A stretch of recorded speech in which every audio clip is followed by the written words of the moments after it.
She gave shelter to a stranger during the flood, without knowing he would bring a new beginning. The storm had come like a thief in the night, swift, relentless, and unforgiving. Water swallowed the streets of Greenwood, Mississippi, as if the town had never existed. Neighbors who once waved from porches were now stranded on rooftops, waiting for rescue boats or wading through the murky waters clutching family photographs and soaked hopes.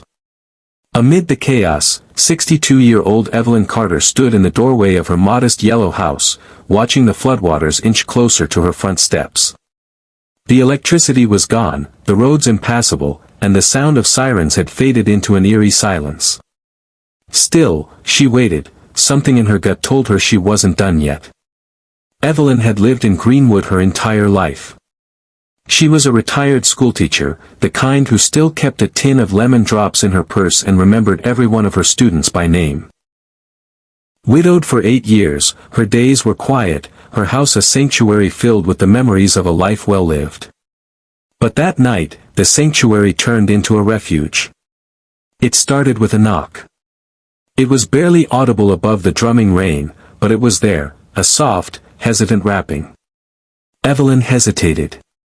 Who could possibly be out in this storm? She opened the door just enough to peek out, and there he was, a young man, soaked to the bone, holding a backpack above his head.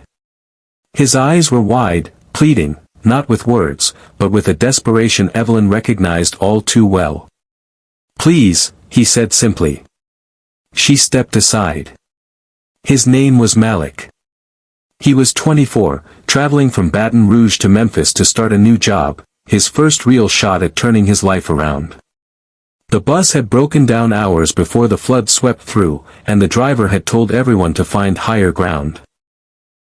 Malik had wandered, water rising around him, until he saw Evelyn's house still shining like a lantern on a drowning street. Evelyn gave him dry clothes, her late husband's old flannel shirt and jeans, and a cup of black tea, the only warmth she could offer. They didn't talk much that first night. She laid out a blanket on the couch, and he fell asleep almost instantly, exhausted and shivering. Over the next few days, the flood turned their town into an island.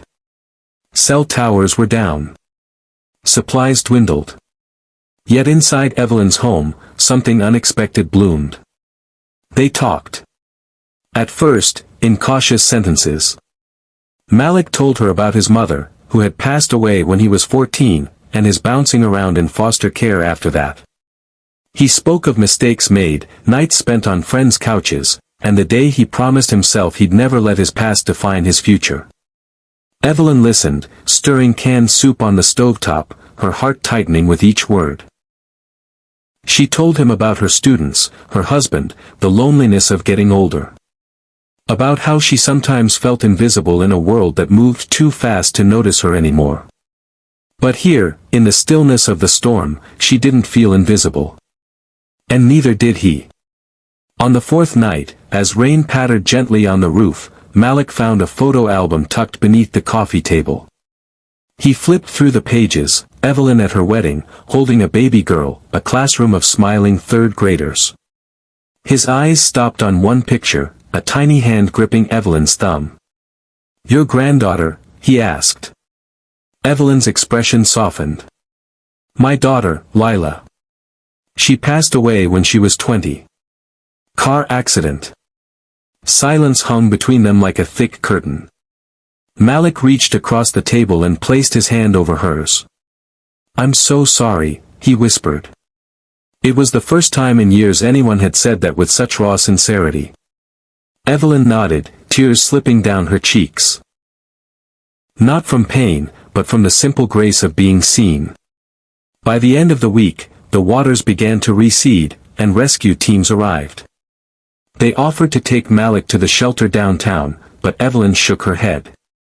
"He stays," she said, surprising even herself. "He's family now." Word spread through Greenwood about the boy who'd found shelter with the widow. Some whispered, some praised, some didn't know what to make of it. But Evelyn didn't care. She hadn't felt so alive in years. Over the months that followed, Malik helped fix up the house, repainting walls, replacing ruined floorboards, even building a vegetable garden in the backyard.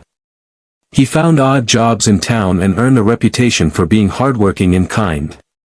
On weekends, he and Evelyn cooked together, experimenting with recipes she'd clipped from old magazines. They laughed often. It wasn't a mother-son relationship exactly, more like two souls who'd lost something essential and found healing in each other's company. One afternoon, Malik came home with a stack of college brochures. He had taken his GED, passed with flying colors, and now had a scholarship offer from a small community college in Jackson. "I want to study social work," he said, his voice trembling. "I want to help kids who went through what I did." Evelyn beamed with pride. "You already are helping, Malik. Just by being who you are." The night before he left for school, they sat on the porch under the stars. Malik pulled something from his backpack and handed it to her, an envelope. She opened it slowly. Inside was a handwritten letter and a photo. In the picture, Malik stood beside the vegetable garden, holding a sign that read, "She gave me shelter, and I found a home." The letter thanked her for everything.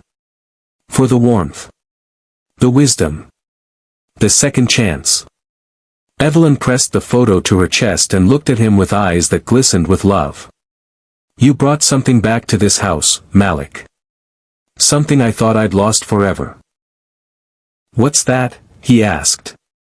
"Hope," she whispered. Years later, people still talked about the flood of 25. About the devastation, the loss. But there was one story that always stood out, about the widow who opened her door to a stranger and gained a son.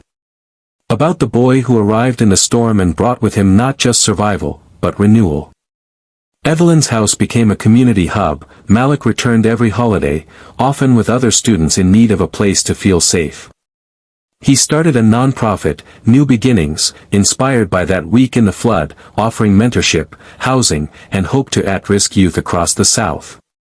Evelyn lived to see it all. She passed peacefully in her sleep at the age of 84, the photo Malik gave her still on her bedside table. At her funeral, Malik spoke last. His voice trembled, but his words carried like thunder. "She didn't just save my life. She changed it. She gave without knowing who I was or what I could become. And because of her, I became the man I was meant to be." The crowd stood in silence, then rose to their feet in applause, not for Malik alone, but for the boundless power of one act of compassion. In the end, it wasn't the flood that defined Greenwood, it was a single open door in the heart of a storm. And the love that walked through it. Because sometimes, a stranger is just family you haven't met yet.